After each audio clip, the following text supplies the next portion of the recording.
لہذا کمال پرستی، کمال جوئی کا بھی کوئی معیار ہے، ہمیں معیار کے مطابق اپنے مرکز کو تلاش کرنا ہے۔ یہ ہے ظلمتوں سے نکال کر، اندھیروں سے نکال کر روشنی کی طرف لے جانے کا سفر۔ وہ جو اللہ کے ایام ہیں، جن ایام میں اللہ پہچانا جاتا ہے، اللہ جانا جاتا ہے، اللہ مانا جاتا ہے، وہ ایام کون سے ہیں؟ ان میں معصوم فرماتے ہیں وہ یوم اللہ یوم ظہور ہے۔ معصوم فرماتے ہیں وہ یوم اللہ یوم القیامہ ہے، مگر تیسرا دن سن لیجئے، معصوم فرماتے ہیں وہ یوم اللہ یوم عاشورہ ہے۔ یوم عاشورہ یوم اللہ ہے، جس دن اللہ مانا جاتا ہے۔ ایک بڑا مضبوط جملہ ہے، اللہ ان کی روح کو شاد کرے۔ اللہ ہے پر انگنت دلیلیں ہیں۔ کتنی دلیلیں چاہیے؟ اللہ ہے پر انگنت دلیلیں ہیں، مگر سب سے بڑی دلیل اللہ ہے پر عصر عاشور حسین کا اطمینان۔ یہ اللہ ہے۔ رخسار سرخ ہو رہے تھے امام حسین کے، رخساروں کی سرخی اطمینان قلب کی علامت ہے، چہرے کا پھیکا پن اضطراب کی علامت ہے، اور یہ رخساروں کی سرخی اور بڑھتی چلی گئی جب میرے مولا نے لاشوں پر لاشیں اٹھائے۔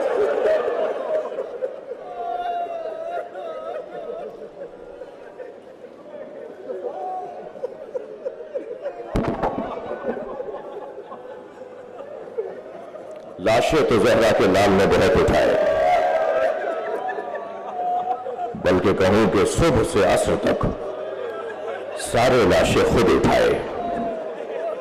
اگر کوئی بڑھ کے کہتا تھا نا کہ یہ غلام ہے، تو فرماتے تھے یہ میرا مہمان ہے۔ ہر لاشا خود اٹھایا، امامہ کھل کے گردن میں آ گیا تھا۔ بعض جوان بچے سوال کرتے ہیں کہ آپ مصائب پڑھتے وقت علماء امامہ کیوں اتار دیتے ہیں، خطبہ کلاه کیوں اتار دیتے ہیں؟ اس لیے کہ اب بات وہ ہو رہی ہے کہ جس کی بات ہو رہی ہے اس کے سر پہ امامہ نہیں تھا۔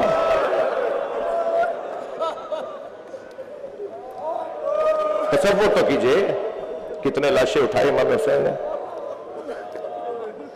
میں نے فضائل کا دورانیہ کچھ کم کر دیا، مجھے کچھ دیر مصائب پڑھنے کے لیے۔ لاشیں بہت اٹھائے۔ حر کا بیٹا علی ابن حر علیہ السلام، جب اس نے اپنے بابا کو آواز دی نا کہ بابا میری مدد کریں، گرز لگ چکا تھا، گھوڑے سے گر گیا تھا، تو اولاد والوں جان سکتے ہو، جانتے ہیں نا کہ اگر اس حالت میں اولاد ماں باپ کو پکارے تو وہ جو بستر پہ لیٹا باپ ہوتا ہے نا، وہ کم سے کم بستر سے گر کے بتاتا ہے کہ بیٹا میں اتنا کر سکتا تھا۔ جی، اور کتنی جلدی پہنچا ہوگا اپنے بیٹے کے لاشے پر۔ ایک مرتبہ دل کی دھڑکنیں بڑھ جاتی ہیں کہ جب ہور پہنچا تو کیا دیکھا، حسین لاشیں اٹھا چکے۔ بڑھ کر کا مولا یہ غلام زادہ ہے۔ امام نے فرمایا ہور جوان کی میت باپ نہیں اٹھاتا۔ اللہ اکبر، کیا قاعدہ دیا میرے مولا نے؟ فرمایا جوان بیٹے کی میت باپ نہیں اٹھاتا۔ عزیزانو، رونا اسی کا ہے جس نے لوگوں کے مجاہدوں کے بیٹوں کے جنازے اٹھائے، تو جب علی اکبر کا لاشا اٹھایا، اجرکم اللہ اجرکم اللہ۔ آپ کی آواز بلند ہے، جو جہاں بیٹھا ہے اپنی آواز کا آزاد رکھے گا۔ جس کے مذہب میں رونا چاہے ذہن تکلف کر کے نہ روئے۔ جب آپ ایسے روتے ہیں نا، جناب امام جعفر صادق دعا دیتے ہیں، امام محمد باقر تو مصلی بچھا کر دعا کرتے ہیں مولا حسین پہ رونے والوں کو۔ کسی کے بڑے نے اگر رونے کو روکا ہے تو ہم جنہیں بڑا مانتے ہیں وہ کسی کے بڑے سے قابل مقایسہ ہی نہیں ہے۔ ہم اپنے ائمہ کے حکم پر رو رہے ہیں، تمہیں وہ مبارک، ہمیں ان کی اطاعت کرنی ہے۔ میرے مولا نے لاشیں بہت اٹھائے، مگر 4 لاشوں پہ حسین ہوئے بہت۔ زبان پہ شکر کے کلمات، زبان پہ شکر کے کلمات اور آنکھوں میں آنسو. عجیب جامع الازداد ذات ہے ادھر آنا جی.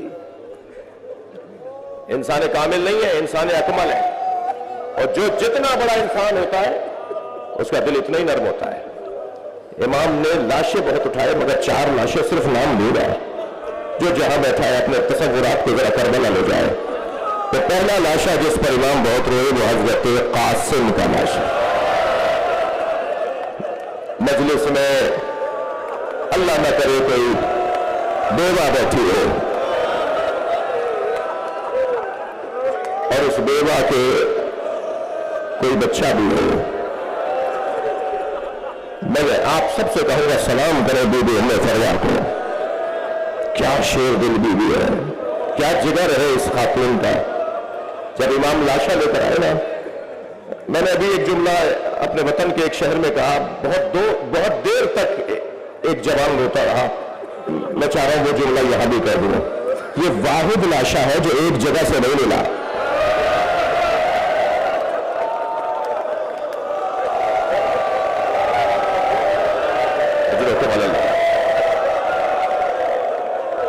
امام لاشا لے کر خیمہ گاہ کی طرف آئے.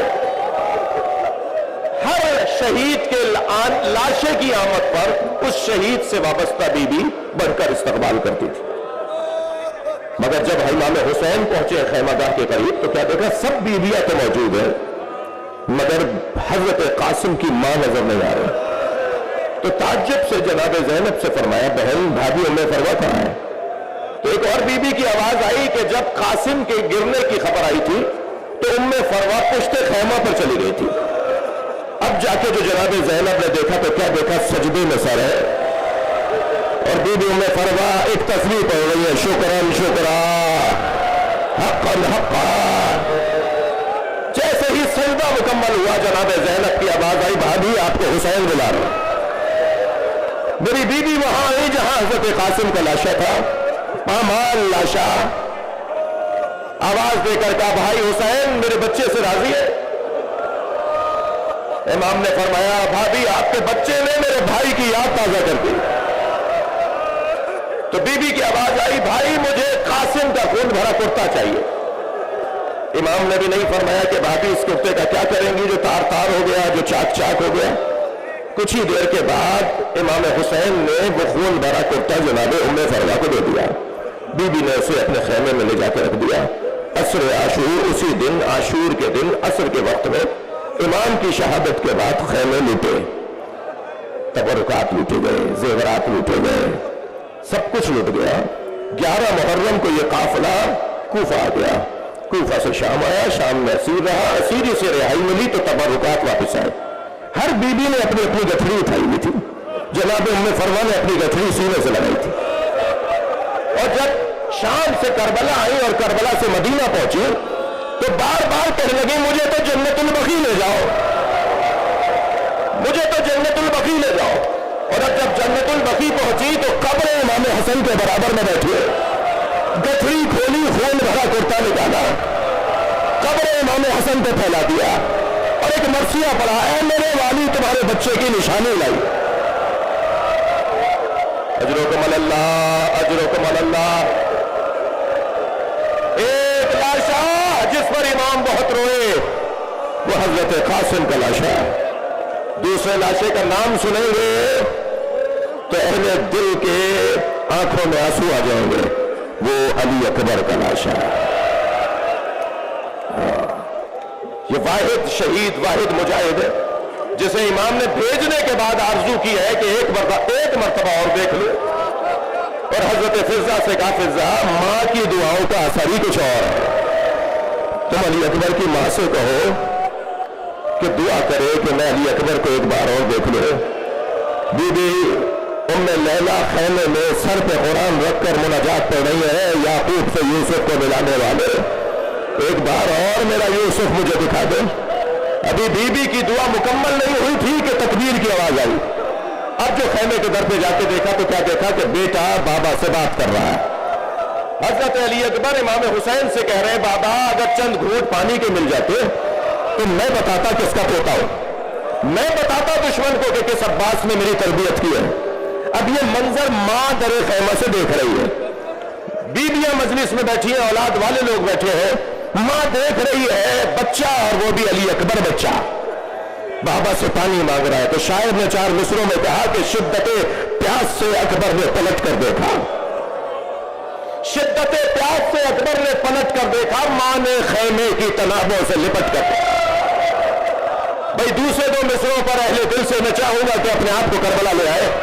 شدت پیاس سے اکبر نے پلٹ کر دیکھا، ماں نے خیمے کی تنابوں سے لپٹ کر دیکھا۔ کتنی مجبور تھی ساقی کوثر کی بہو، کتنی مجبور تھی ساقی کوثر کی بہو، خالی مشکیزہ کئی بار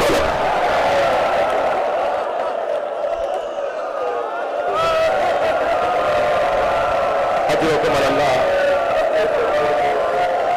یہ دوسرا لاشا جس پر امام کی آنکھوں میں آنسو رہے، تیسرے لاشے کا نام بتا دوں گا، اور وہ لاشا ہے عباس کا لاشا۔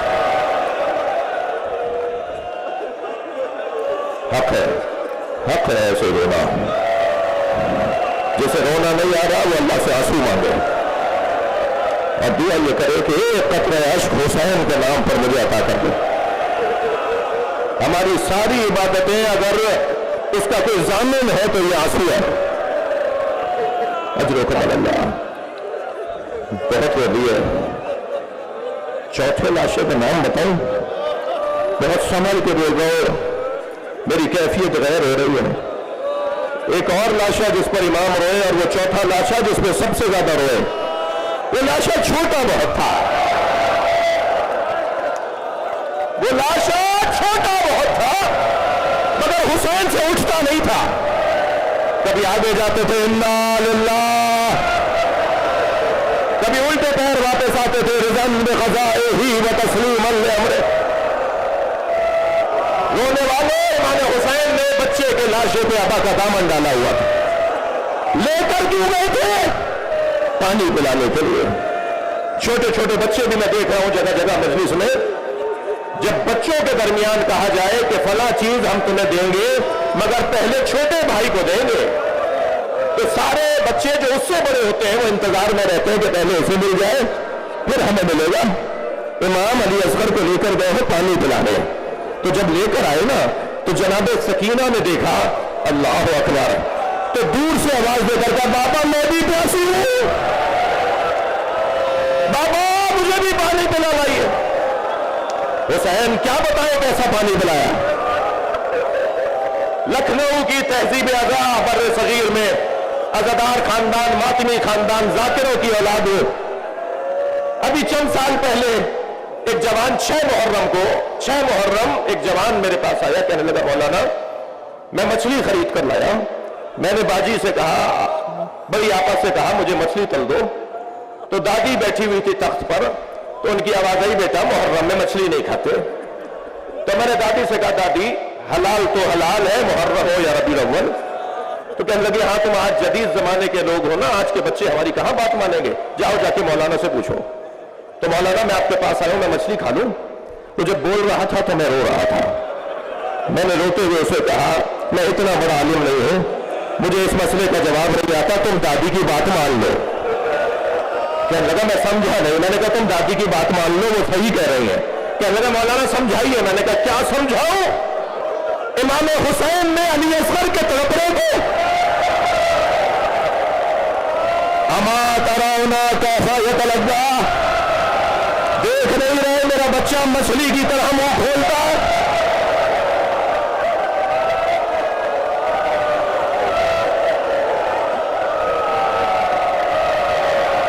امام زمانہ کو بلائیے آج کی مجلس میں، مولا یہ آوازیں آپ کو یاد کر رہے ہیں، آ جائیے آپ کو پرسہ دے، آ جائیے آپ کے ساتھ کربلا چلے۔ وہ سرخ پرچم جو آپ کے جد کے مزار پر حسین مولا کے مزار پر لگا ہے، اسے اتار کر آپ کے ساتھ آپ کی حمایت میں، آپ کی اطاعت میں زندگی گزارے۔ عزادارو، حسین مولا نے علی اصغر کا لاشا دفنا دیا، میں نے آپ سے کہہ دیا تھا مجھے آپ برداشت فرمائیں، میں کچھ دیر مصائب زیادہ پڑھنا چاہتا ہوں، اور زیادہ کیا پڑھوں گا، زیادہ کیا پڑھوں گا، مگر اتنا مجھے یقین ہے کہ جب ایسے آوازیں بلند ہوتی ہیں تو ان جوانوں سے کہہ رہا ہوں کسی کو کوہنی نہ لگ جائے، ان بچوں سے کہہ رہا ہوں کسی کو دھکا نہ لگ جائے، کیا معلوم کہ یہی بیچ میں امام سجاد بیٹھے،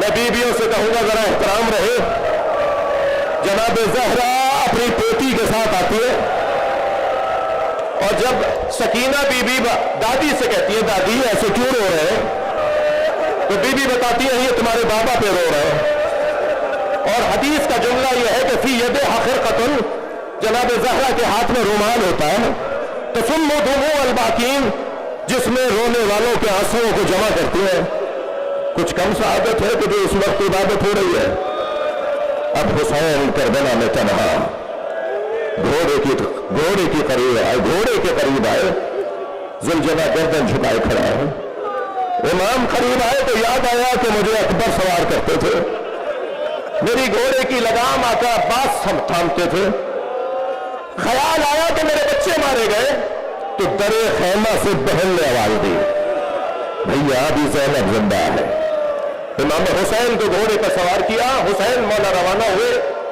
میمنہ میسرہ قلب لشکر، تمام لشکروں کو خطاب کیا، ان کان دین محمد لم یستقم الا بقتلی فیا سیوف حزینی، اگر دین محمد میرے قتل کے علاوہ بچنے والا نہیں ہے تو تلواروں آؤ مجھے ٹکڑے ٹکڑے کر دو، اور یہ کہہ کر جب حملہ امام نے ہوتا محسوس کیا تو کچھ لمحوں کے لیے میرے مولا نے جوہر شجاعت دکھائے، اور بلا تشبیہ برق کی مانند میمنے سے میسرے میں، میسرے سے قلب لشکر میں، کچھ ہی دیر میں امام حسین نے تینوں لشکروں کو مخلوط کر دیا، یہ تمیز ہی ختم ہو گئی کہ یہ لشکر کس کی سالاری میں ہے، کس کی آواز سنے گا تو حملہ کرے گا اور کس کی آواز سنے گا تو رک جائے گا، امام نے لشکریوں کو مخلوط کر دیا، اور ایسا منظر بنا کہ یہ آپس میں ایک دوسرے پہ تلوار چلانے لگے، اس وقت امام گھوڑے کی پشت پہ کھڑے ہوئے اور ایک مرتبہ نہر کی طرف رخ کر کے کہا اے میرے عباس